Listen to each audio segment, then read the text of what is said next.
Welcome to Home, Space and Reason, a podcast about creating a home that thrives. Hi there, I'm Christina Browning, your host. If you know your home could be so much more than it is, I discuss home functionality, aesthetics, and automation. I'm a realtor in Portland, Oregon, and a home functionality coach. I geek out on every subject imaginable regarding your home and yard, challenging you to think of your space differently to get the most out of every square foot. I pose questions for you to think through about your space and your reason. This podcast is all positive, offering you virtual fist bumps and celebrating every win. Remember, there's no such thing as perfect, but you can still aim for your best every day. Join me on social media by searching for the handle Space and Reason. In episode 101, Color in Your Home, I launched a series of episodes about color. If you haven't yet listened to that one, I might start there, followed by episode 102, Decorating with Blue, and 104, Decorating with Green. In this episode, let's discuss decorating and accenting with the color red. For fun, because I'm always about creating something I myself would love, I'm going to give you the option to watch this episode, and you'll see only different combinations of color palettes that sit well together for inspiration using various versions of red in your home. Red is a color of extremes. I was personally first seduced by red through a lipstick ad on TV in the late 1970s. And from that day on, throughout my childhood, red was my favorite color. The color red was used in several applications by humans, which early on included use in calligraphy and writing, beginning in 8th century China as a way to mark underlines and draw attention to portions of script. In China, red is auspicious, associated with life-generating energy, the sun, blood, and fire, and is the color of celebrations and prosperity. I first introduced the concept of synesthesia in episode 102, where people can actually hear color. Alexander Scriabin was a Russian composer who claimed his classical compositions were deeply influenced by synesthesia. Hearing color as sound, Scriabin experimented with the relationship between the auditory and visual senses in his compositions. The color deep red was heard by Scriabin as an F on the chromatic scale and sounded like this. Sometimes red is the color of romance. It has a lot of connotations like enthusiasm, vitality, energy, activity, positivity. Red is big. It's sassy. Red lipstick is bold. Ruby red slippers can take Dorothy home in The Wizard of Oz, and those slippers are iconic. It's a statement, and likewise, it's a statement in your home as well. Think of a neutral exterior, beige or taupe. Now think of it with a red door and a solid bed of red tulips planted in the front flower beds. It changes it. It's suddenly interesting and fun. It adds personality. I came across a website called CSS Gradient, and it shows 103 shades of red, and I'll link to it in the show notes. Funny enough, at the top of the list is 49ers Red, Airbnb, Ajax, Alabama Crimson, Amaranth, American Rose, and Angels Red. This list tells you how many brands and sports teams have chosen a version of red as their brand identity. On this website, you can scroll through crimson, maroon, salmon, tomato, ruby, fire brick, coral, fire engine, and orangey red. It's a great place to find inspiration to add to your space, especially if you need to hash out exactly which one is the right shade for your space. When thinking of using red in your home, what is your brand identity?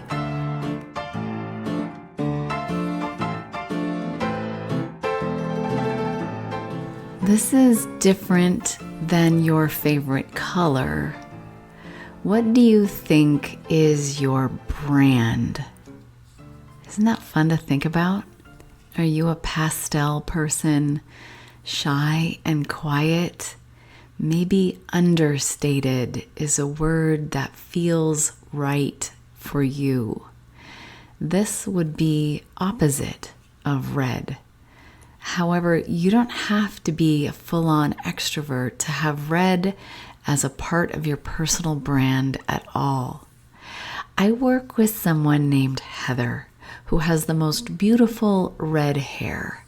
Her bangs are cut straight across in a sassy, modern, edgier style, and she wears red lipstick almost every day.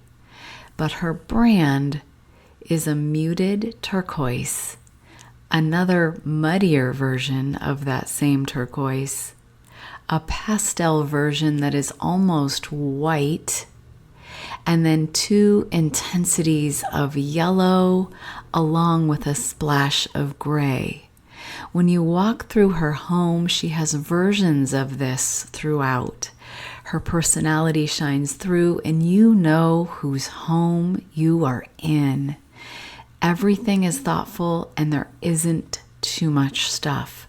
When thinking about your color brand for inside your home, begin with your values. Describe your personality, your culture, your principles, your character. Add words like humor, cleverness, subtle, or eccentric into this list, and a visual palette should start to emerge in your mind. Rembrandt Ruby is a Sherwin-Williams paint color in their historic palette collection. Early pioneers painted the front doors of their homes red as a symbol for travelers. When a door was covered in a rosy hue, it signified the house has a welcome place to rest for those on the road. The unexpected red theory is a term recently coined by Brooklyn-based designer Taylor Migliazzo Simon on TikTok. It describes the interior design phenomenon by which adding a pop of red instantly improves the look of any space, especially in places where it shouldn't necessarily make sense. Not all designers agree because the intensity, shade, or hue makes a difference. And do you really want all your attention on that one thing?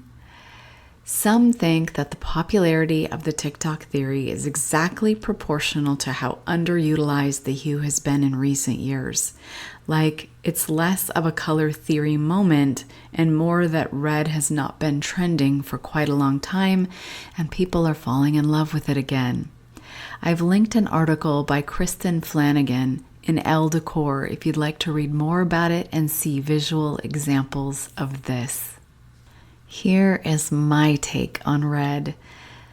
My most favorite color to pair with it is turquoise and a true white. I found a graphic designer in Nashville, Tennessee named Andy Young that made prints of his graphic illustrations of famous monsters, the Loch Ness, the Yeti, and the Sasquatch. You can find his work at andyyoungcreative.com, which of course I'll link in the show notes. His illustrations are a muted turquoise and white with the most perfectly paired red. And I based my whole upstairs bathroom off these illustrations. I had them custom framed in a simple frame with the exact same red. And I paired them, because they are bold and demand attention, with a thick white quilted shower curtain, white bath mats, and a red hand towel. It's just enough red to be fun and tasteful without screaming at you, because everything else is quiet. These illustrations are the star of the show. If you've listened to this podcast from the beginning, you know that I enjoy adding a little bit of history into the mix. So let's talk about the stretch of history from the 1920s through the 50s for a moment, because those were the decades where red was prominent in every single decade. Americans in the 1920s were seduced by luxury, leisure, and adventure. Art Deco influenced designers, artists, and architects across the Western world. Bold, velvety colors such as cadmium red represented the indulgences of the era. The Great Depression was a time that manifested timeless, iconic pop culture. Because of the dread and despair of the Depression, there were many joyful, colorful, and rich colors that represented the era, of which poppy field red was one. This represents how Americans kept magic in everyday life. Americans' love affair with red continued into the 1950s, with patriotism shown through Rosie the Riveter's red nail polish and Marilyn Monroe's famous red dress. Quote, "During the 1950s, America came home. Soldiers returning from World War II attended college, bought homes, and started families. Another decade of American consumerism, glamour, and prosperity swept the nation." End quote. This is an excerpt from Juicebox Interactive's article called "From Harvest Gold to Millennial Pink, Colors That Defined the Decades." Of course, I'll link to this in the show notes so you can read it in full. Then the color red took a break of sorts, resurfacing in the 1980s with the power suit appearing in the Rubik's Cube and the MTV logo sometimes. It was paired with black and white for a look seen in so many interiors on TV in that decade. Think of Magnum PI's red Ferrari. The Walkman was even sold in fire engine red. I came across an enchanting article by Smithsonian Magazine titled, "Why Are All Swedish Cottages Painted Red?" And I had to know more, so I'll link it in the show notes, of course. Part of it reads, quote, "For the last 53 years, Christer Anderberg had happily painted his country cottage and the adjacent barns the same exact color, a bright crimson red with white trimmings on the windows. Down the street, the neighbors' homes are the same color scheme, and up and along the Swedish countryside, the red continues as if it were mandated. Nearly all countryside houses and barns in Sweden are voluntarily red, albeit different shades. The color, known specifically as Falu red, has been a consistent symbol in pastoral life in Sweden for the last century, an influence that thanks to the Swedish diaspora has seeped into bordering countries like Norway and Finland and even America in the form of the Big Red Barn. For 5 decades, Anderberg's country cottage property has been his pride and joy. While his primary residence is 2 hours south in the city of Malmö, the country cottage is a vacation home that he commutes to for holidays, weekends, and now whenever he wants because he's retired. He bought it when he was in his 20s, a dilapidated centuries-old property with rotting foundation, and rebuilt it from the ground up. Well, there were a lot of decisions to be made in the last 50 years. The color of the house was never up for debate. The right color is always bright red, he insists. The source of the color is its namesake. Falu red comes from the Falun copper mine in central Sweden, which dates back to the 9th century. At one point, it was the largest copper mine in Europe. The article later goes on to explain that it was only in the early 1900s that red paint became recognized as the archetype of Swedish country life. They had a bad housing situation with very high rents. There was a shift to the countryside from the cities due to a national recession that caused mass unemployment and evictions. By 1900, the rents in Stockholm were the highest in Europe. In 1904, a bill was passed to provide loans for people to build their own houses in the country. If you were working class and sober, you could get financial aid to build your own house. Somewhere in this process, they started to talk about the red paint as the Swedish color and started to connect it to Swedishness. In short, if you had a home and didn't know what color to paint it, red was the recommended hue, and from then on out, the red cottage in the country has become an irreversible part of Swedish identity, a perpetual motif on postcards, in storybooks, and in real estate agent listings.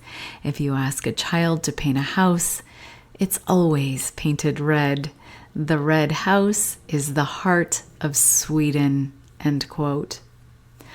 According to modernfarmer.com, in the 1800s, it was common for people to make their own paints by mixing pigments with linseed oil made from flax seeds and other ingredients. Pigments are dry materials that add color. They were available in various hues, but the tint we so often see on older American barns was called Venetian red. According to the 1884 edition of Everybody's Paint Book by F.B. Gardner, Venetian red was suitable for any common work or for brickwork and outbuildings. This red pigment penetrated well into wooden barn boards and resisted fading when exposed to sunlight, so it could age gracefully for generations. Venetian red got its name because historically this pigment was produced from natural clays found near Venice, Italy. The clays contained an iron oxide compound that produced this red color, but as people found similar iron oxide deposits in many other places, Venetian red became a generic term for light red pigments that did not have any purplish tinge. By the 1920s, such earth pigments used to make red paints were being dug in Georgia, Pennsylvania, Virginia, Alabama, California, Iowa, and Vermont. By the late 1800s, in addition to red, it became fashionable to paint barns with other color schemes, especially those designed to complement the architectural style and finishes of the owners' houses. These included various hues of yellows, greens, and browns. Also, white paint commonly was applied to barns and houses, but red paint remained popular on many farms because it was the most affordable. In 1922, the Sears Roebuck catalog offered red barn paint for just $1.43 a gallon, while other colors of house paints sold for at least $2.25 per gallon, nearly twice as much. The tradition of painting smaller barns red continues today so strongly that the U.S. Postal Service now celebrates them on a series of red barn postage stamps. When we think of red as it pertains to the color wheel, its most complementary color, opposite on the wheel, is green. Stop thinking about Christmas. It doesn't have to be that literal. But have a look at the visuals in the video version of this episode, and you'll see so many delightful combinations of pairings with red. When we feel into using red in decorating, you could put it in a professional red stove. So many brands actually make red stoves. Simply Google it and you'll see so many options. Sometimes that is a delight. Wood cabinets, understated floors, and a fabulous red stove just owning the kitchen.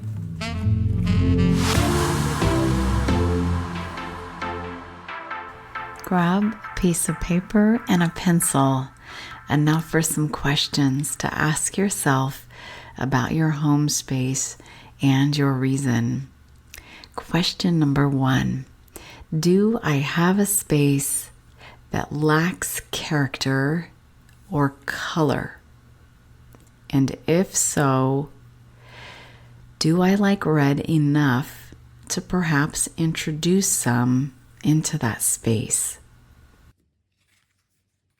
Question number 2, do I already own something, maybe tucked away, that is red that might have been passed down from my parents or grandparents that I could incorporate into my space to add both interest and sentimental value along with personality?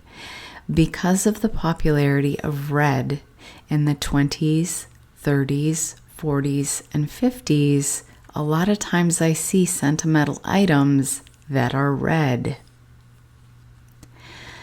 Lastly, question number 3.